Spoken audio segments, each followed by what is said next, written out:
Recently, an article was released that said that the Vatican-Chinese deal involved China bribing the Vatican to the tune of $2 billion.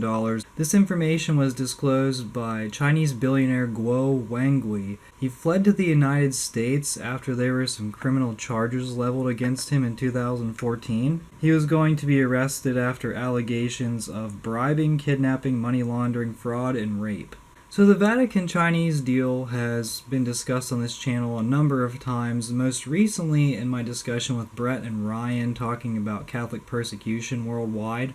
We mentioned that there might be some bribes involved. We didn't have any hard evidence. This Chinese billionaire seems to support those claims. And if it's true, it really does make sense. Now, how are we going to find out if it's true? I don't think there's any way to tell. But the fact that Pope Francis is the only pope that hasn't outright rejected communism and in fact negotiated a deal with a communist country is very concerning. And I've said it several times, but I'll say it again, that Pope Francis appointed McCarrick to negotiate this horrible deal between the Vatican and China.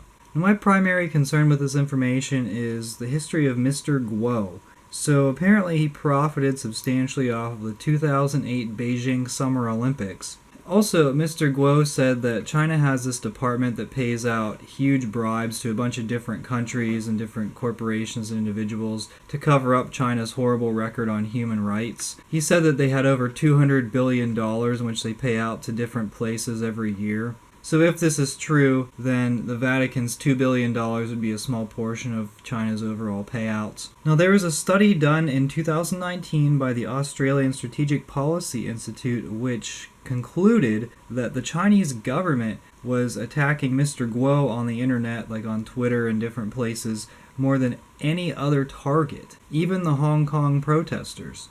So Mr. Guo is under attack by the Chinese government. I don't know if he's credible or not. Either way, there's a ton of money involved here. We're talking a billionaire, and we're talking China paying out billions of dollars potentially. And as for me, I'm undecided. I don't have enough information to go by. Unfortunately, the Vatican and China are both very secretive in the way they run things. So I don't expect a lot of this information to ever become public, at least for a very long time. So I'd be interested in hearing your thoughts. Let me know in the comments what you think.